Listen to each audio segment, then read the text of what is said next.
Happy Thursday evening. Hope you had a wonderful, thrilling Thursday in the Lord. Let me ask you this. Are you experiencing the true liberty of the Lord? Or do you feel like you're bound or captive? Maybe you're a slave to your thoughts and you can't help but think a certain way or do a certain thing, or maybe you're still addicted to something. In 2Kings24, it talks about Josiah's second son. He had another son who reigned as king after his death, and he only was king for 3 months. It said that in verse 31 of the previous chapter. But then there was another son named Eliakim, but his name was changed by force by Pharaoh Necho.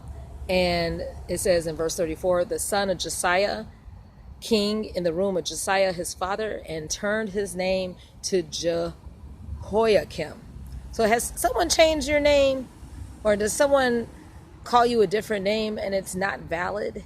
You got to correct them, because your name has meaning and there was a purpose why you were coined that word, right? It represents something. Whenever I have the opportunity to bless babies or to pray over the newborns or the little kids at church in front of the congregation, and we agree as a body, I always research the name of that child, the first name and the last name. And I remember someone's name was Cherish, right? And there was another one, Devin and Summer, so many beautiful names. But it's nice to know the meaning. What does it really mean? The original intent. Well, someone changed his name, and Jehoiakim, his new name, was 25 years old when he began to reign. And it says in chapter 24, in the days of Nebuchadnezzar, king of Babylon, came up, and Jehoiakim became his servant for 3 years, and he turned and rebelled against him. And 2 of Josiah's sons did evil in the sight of the Lord, and this displeased the Lord. And it goes on to say that because of that, they were carried out in captivity. They were pretty much taken away from their homeland. And in verse 13, Jehoiachin, the king of Judah, went out to the king of Babylon, he and his mom and his servants and his princes. And in verse 13, they carried out thence all the treasures of the house of the Lord, and the treasures of the king's house, and the vessels from which Solomon, made the beautiful house, and made in the temple of the Lord, as the Lord has said. Well, they took all those away. He carried away all Jerusalem and all the princes. This is Nebuchadnezzar, and all the mighty men of valor, even the captives, the 10,000, and the smiths and the craftsmen. He took them all away, and they were in bondage. They were like kidnapped from their homeland. And even the men of might in verse 16, and people, the men who were strong and apt for war, they were taken away. And in verse 17, the king of Babylon made Mattaniah, his father's brother's king in his stead, and changed his name. Nebuchadnezzar loved to change everybody's name, to strip them of their original intent. What is your original intent? We know that it was to glorify the Lord at all times.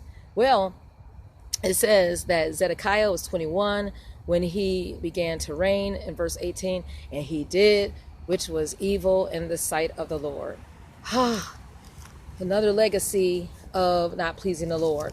What do we do when someone tries to change our name and we know that we were made for excellence and to be happy and to live the fulfilled life, and not to be in bondage, and not for someone to tell us something else? No. Well, we are to bless the Lord, because we know that the blessings of the Lord, even though we might come into royalty, we know it maketh rich and addeth no sorrow, because today's October 10th. We went to Proverbs 10. Amen. We went to that. And we know that the way of the Lord is strength in the upright. That's in verse 29.